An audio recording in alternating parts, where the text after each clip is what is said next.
seja bem-vinda como Me Tornei. Esse é o podcast que vai te ajudar a encontrar uma nova profissão. Você que está querendo fazer uma transição de carreira ou que você que é como eu, adora ouvir uma boa história tomando um cafezinho. Você chegou ao lugar certo. Já aproveita e se inscreve no nosso canal, porque isso ajuda a plataforma a divulgar nosso trabalho. O YouTube entende que é um conteúdo relevante. Também já deixa o seu like, porque você sabe que o profissional de hoje é muito bom.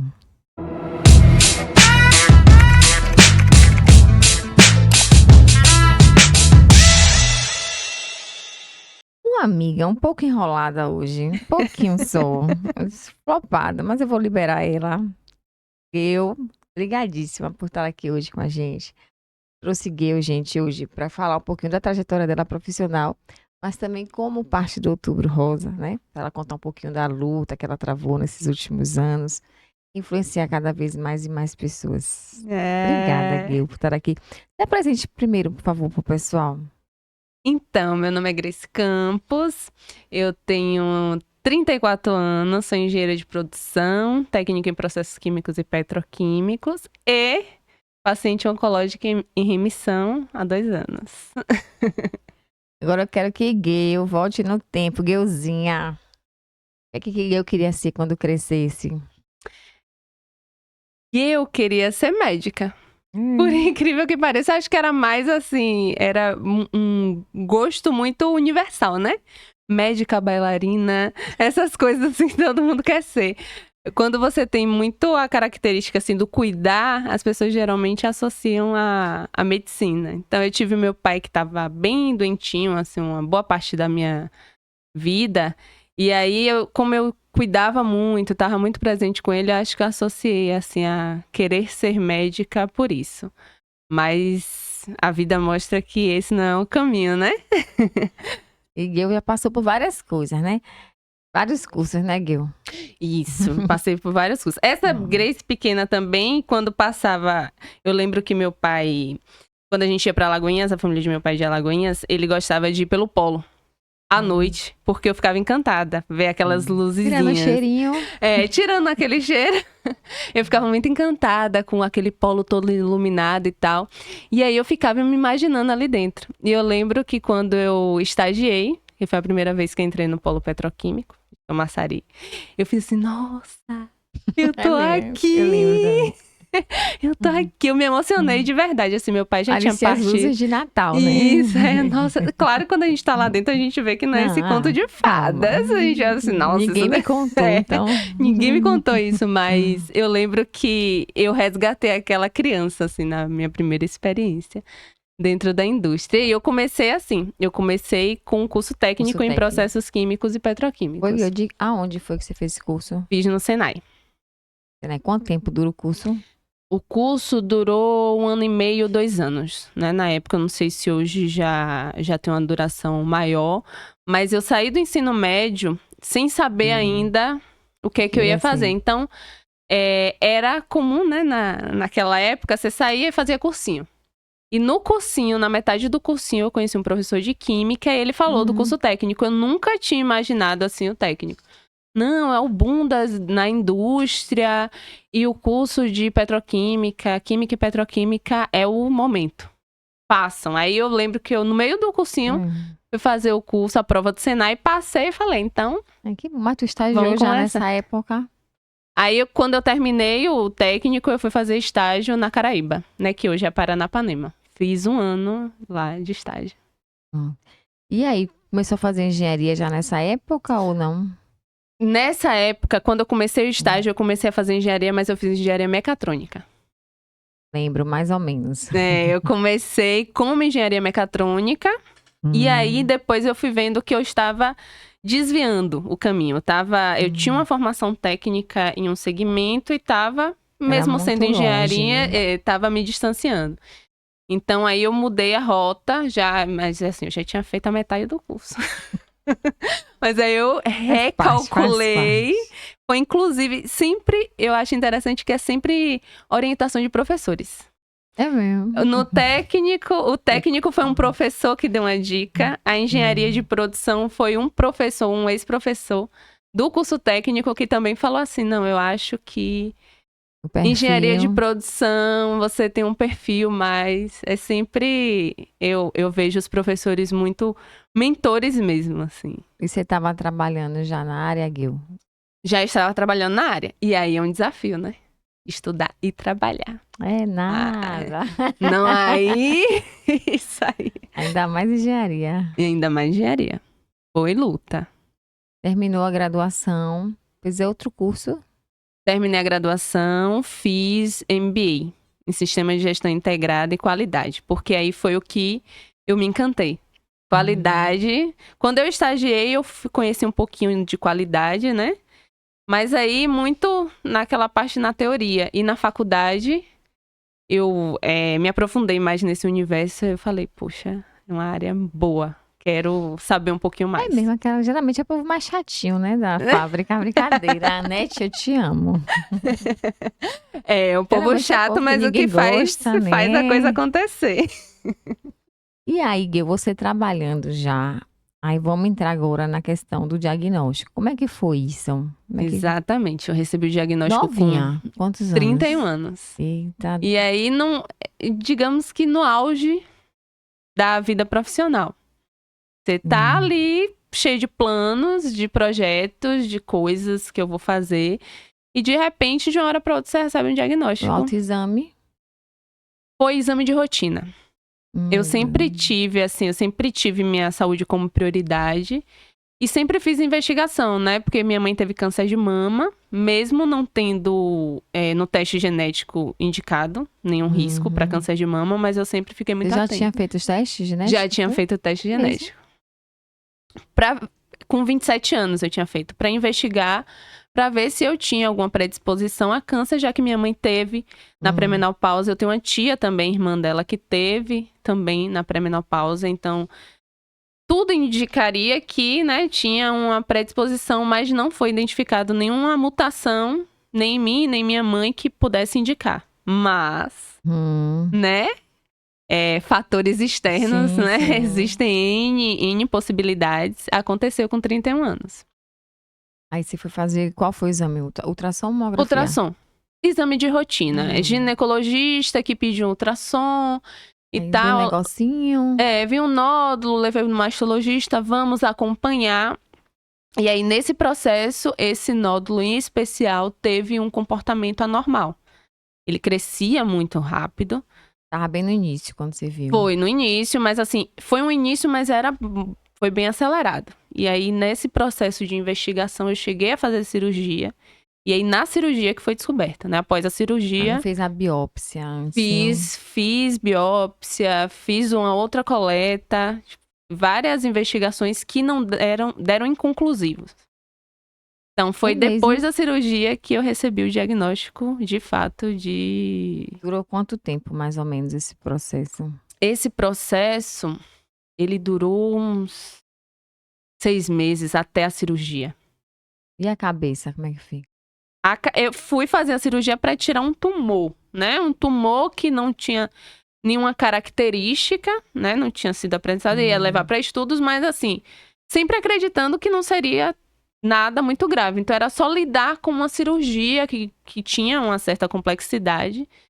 E aí, foi uma questão que até meu médico se surpreendeu com o resultado.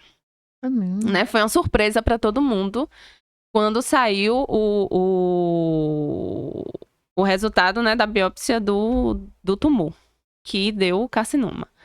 E aí, daí em diante, quando eu recebi o resultado, eu ativei o modo sobrevivência, né? Fazer o que precisa ser feito. Mas foi um baque, assim, sua vida para, né? Saúde, eu acho que a gente pode ter milhões de problemas, mas quando... E tu tava trabalhando? Tava trabalhando. Como foi isso, assim? Como foi para falar para a família primeiro? Primeiro, assim, quando eu fui receber o diagnóstico, eu fui com minha mãe e com meu marido. Então, a família... O marido? A família já ficou sabendo dali. E do diagnóstico, eu decidi que, claro, eu não ia levar esse estigma que muita gente esconde o câncer, tem vergonha, tem medo, né? Desse estigma da doença de sentença de morte. Então, eu falei, não, eu vou usar essa experiência aí Vou Sim. avisar todo mundo, vou pedir ajuda pra todo mundo. Eu quero todo mundo aqui junto pra me dar apoio nisso. Então, foi passar informação e dizer, gente, eu tô bem, sabe? O cenário é animador, vou ter que eu tive que fazer logo em seguida uma outra cirurgia. Ah, foi? Foi logo com... Só deu pra esperar 25 dias, de uma pra outra, porque como no exame tinha dado uma margem, né? Como se não tivesse retirado todo o tumor, tinha uma possibilidade de ainda ter resquícios do tumor, né? Do câncer ainda na mama. Então eu tive que fazer a mastectomia logo em seguida. Logo em seguida. Então foi aquele susto e... O chão vai embora. Eu lembro que eu só ouvi o médico falar a palavra e ele explicando milhões de coisas lá, falando dos cenários, sendo bastante otimista, né? Porque apesar do susto, foi um diagnóstico precoce. Então, por isso que hoje eu tô aqui comemorando, né? Então, as chances de o tratamento ter muito sucesso era grande. Por ter sido um diagnóstico precoce, apesar de ter sido um diagnóstico de um câncer agressivo, que foi o triplo negativo. Geralmente é cometido em mulheres mais jovens, né? O câncer de mama.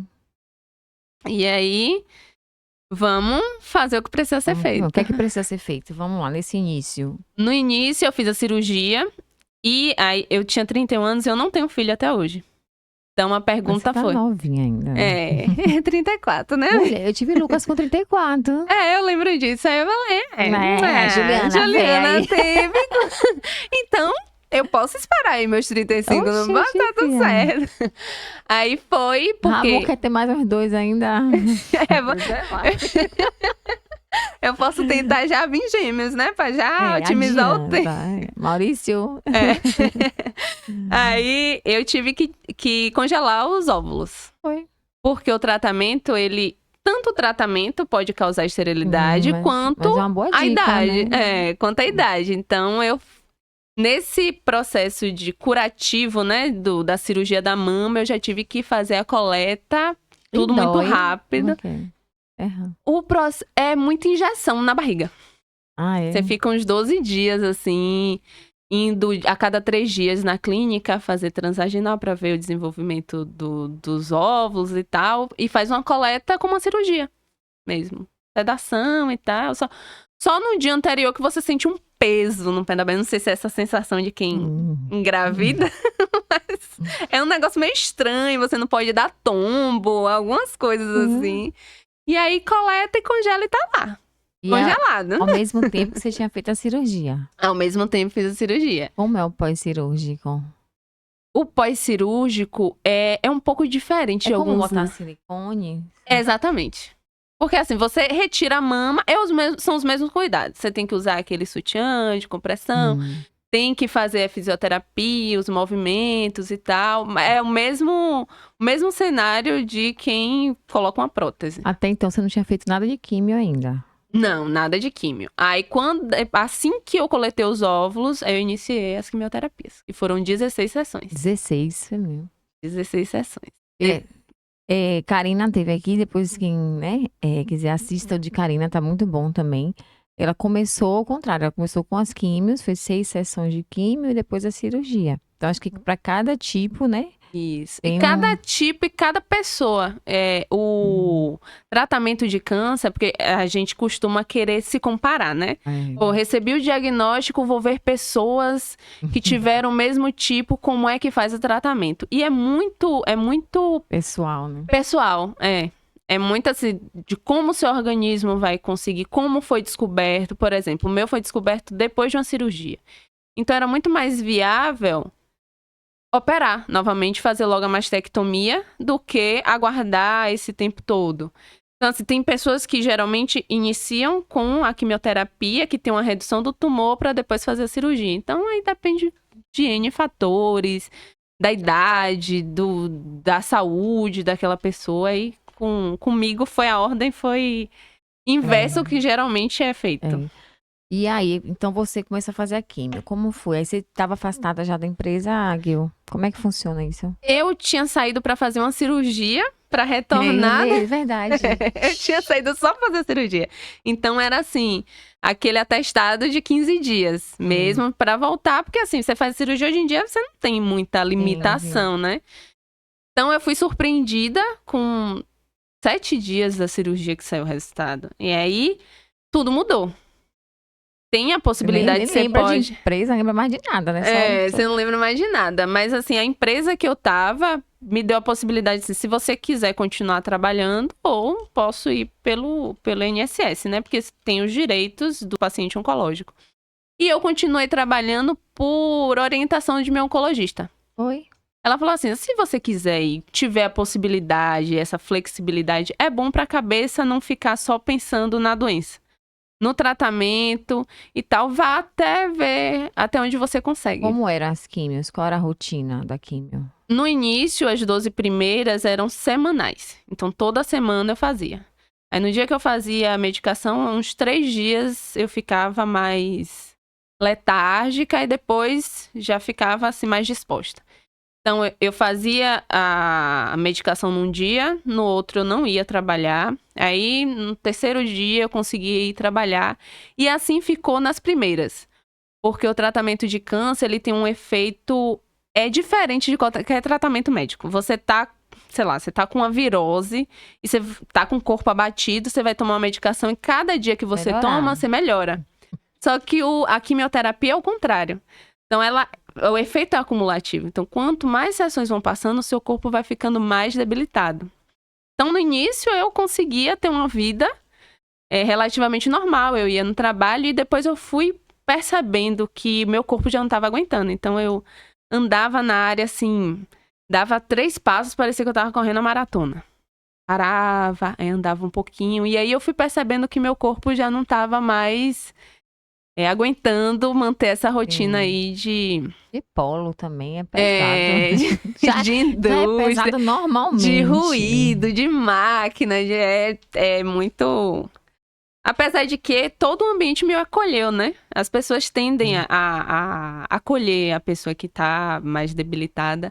Mas a gente também tem que respeitar o limite do nosso corpo. Aproveitar também esse momento, dar uma desacelerada. Isso foi uma coisa que eu melhorei bastante, assim, eu era...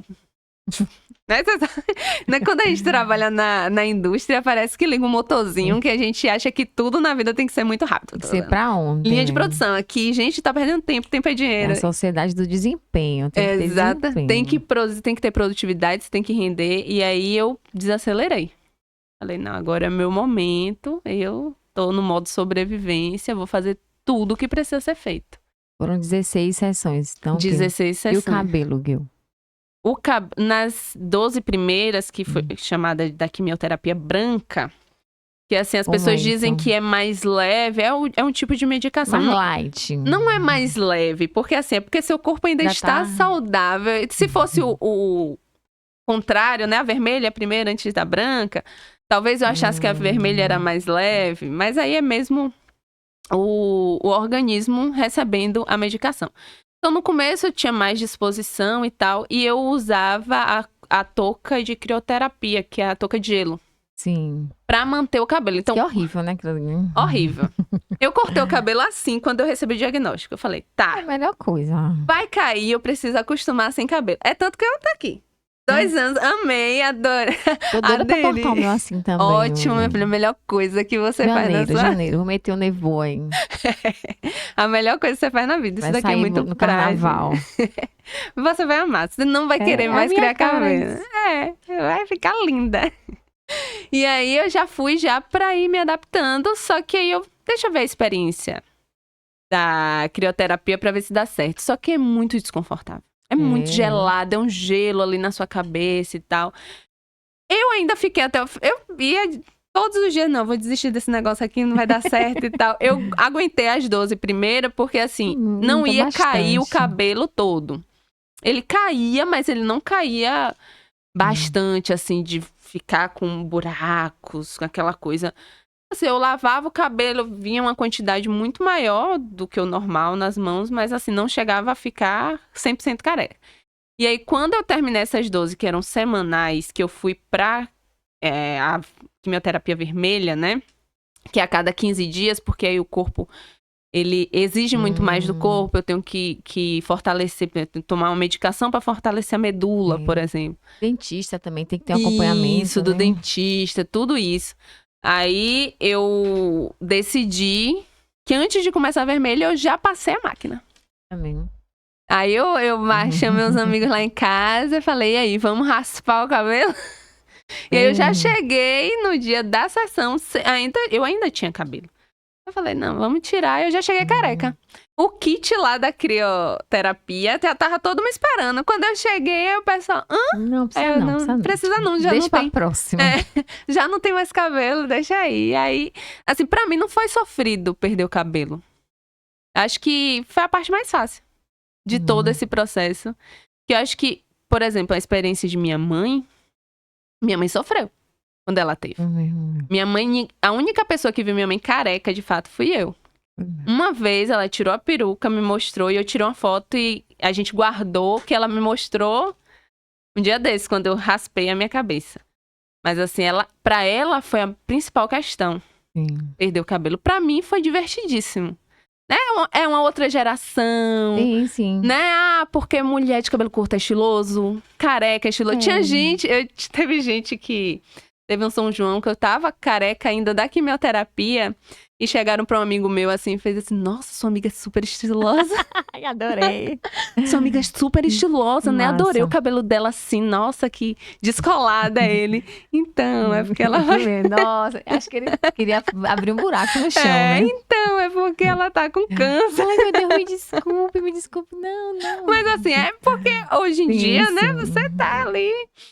Mas aí já não foi uma questão. Né? Quais foram as questões pra você mais complicadas? A mastectomia, que é uma mutilação. Foi uma questão assim que eu achei que não seria. E não foi durante o tratamento. Como eu disse, eu tava no modo sobrevivência. Então, pode arrancar cabelo, pode arrancar os 2 seios, pode fazer o que quiser, corta tudo. Eu quero ficar viva. E depois que você passa por isso, o turbilhão, né? Pronto, agora tá tudo resolvido. Não, é aí que vem as questões mais profundas. É aí que a cabeça que sai do modo sobrevivência ativa esses detalhes. Que aí são marcas eternas, né? No corpo, são cicatrizes. Até você transformar isso na sua cabeça, é muita terapia. Agora tem a questão do silicone hoje, né? Tem uma menina aqui que faz também. Ela já veio aqui, Caroline Corrêa. Ela faz a auréola perfeita. Sim. Cara, eu vi assim, fiquei igual, fiquei idêntico, é muito perfeita. Então hoje em dia tem formas também que não queira te ajudar mais, né? Tem. Que alguns anos atrás não tinha, né? Isso, e a lei garante, tanto particular quanto SUS, né? Convênio médico, a lei garante a reconstrução mamária. Né? Porque vê que não é vaidade, né? Porque afeta diretamente o psicológico. E vem cá, Gil, aí você fez as sessões lá vermelhas, são 4, é isso? Foram 4. E como é que é isso? Como é que funciona? E aí o corpo já tava cansadinho, né? É a medicação, você vai ali, toma... Eu tinha um catéter, né? E aí eu tomava a medicação toda aqui, então eu não tinha que ficar aquele sofrimento. Não, colocava o catéter aqui, tomava a medicação. Quais são os cuidados? Os cuidados, eu tinha muito cuidado com minha alimentação. Tinha que ver muito, assim, muitas coisas não poderia comer, não poderia ingerir, alguns chás. Então, o descanso, tinha que ter tinha que ter um sono adequado para o corpo, né, se restabelecer. Eu fazia terapia, nutrição, fisioterapia, chamava sempre alguém para me acompanhar, para ter uma conversa diferente, um papo diferente durante a sessão. Para não ficar falando só da mesma coisa. Isso, né? e é um momento, né, você tá ali, não é nada, oh meu Deus, você tá ali tomando medicação, na veia. Aí chega do nada a pessoa assim, coitadinha, tá com câncer. Tão nova. Nossa, você tem quantos anos e já tá passando por isso? Gente, não façam isso, pelo amor de Deus. Não façam isso. Ou, tipo, fica a pessoa careca e fica assim, para aí. Fica só olhando pra você. Você tá ali, vivendo a vida, a pessoa... Meu Deus, o que será que ela tem, né? Será que tá morrendo? Essa sociedade chamada seres humanos. Muitas vezes eu usava touca porque eu tava cansada. Ai, não quero ninguém me olhando hoje, não. Não tô afim. Mas eu, na maioria das vezes, era... Ai, deixa aí. E quando terminou, Gil, assim, as 4 sessões? Pronto, acabou, já foi, joga pra cima. Depois que terminou a quimioterapia, foram 15 sessões de radioterapia. Como é que funciona essa rádio, mulher? A radioterapia são sessões diárias, então às 15. Seguidas, só tem intervalo do final de semana, então de segunda a sexta, 5 dias ali, direto. Quanto tempo dura? Muito rapidinho. Você vai para fazer a marcação do local onde vai receber a radiação. E aí é 10 minutinhos. Você deita. A rádio eu fiz no Hospital da Bahia. Muito, muito rápido. Dói? Não, você não sente absolutamente nada. Você deita, é como se fosse uma tomografia, um raio-x. Você não sente nada.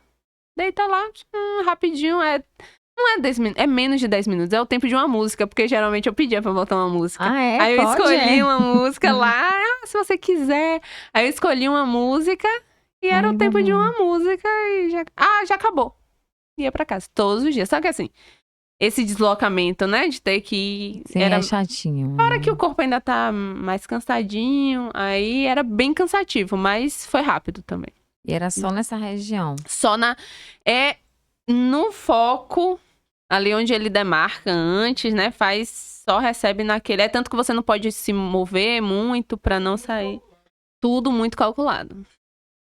E vem cá, Gil. E aí depois, quais são os... O que é que você tem que fazer? Quais são os cuidados que você tem que tomar, os exames, tem que fazer todo ano, todo semestre? Como é que funciona? Quando eu terminei o tratamento, eu tinha que repetir os exames a cada 4 meses. Então, fazia tomografias para ver se tinha algum sinal da doença. Exame de sangue, milhares de exames. Então, eu passava pelo mastologista e oncologista. Depois de um ano, esse intervalo aumentou. A cada 6 meses. Eu tô aqui, agora eu estou fazendo exame a cada 6 meses. Acredito que daqui a alguns anos, né? Porque assim, eu estou em remissão. O que é remissão? É que há 2 anos não tem sinal da doença. Eu faço exames regularmente e não apresenta nenhum sinal da doença. Então, eu estou em remissão, ele não está se manifestando. 5 anos, assim, nessa condição, aí é classificada como curada, né? Então, daqui até completar esses 5 anos, tem essa frequência de acompanhamento médico para receber a alta, digamos assim. O que é que você me diz aí, Gil, agora? Tanto para quem não tem nada ainda, quanto para quem está no início, descobriu alguma coisa. Qual o conselho que você dá, hein, Tia Gil? Agora então, eu quero ver. Eu acho assim, para todo mundo, é manter os exames sempre em dias. Porque assim, foi no exame de rotina.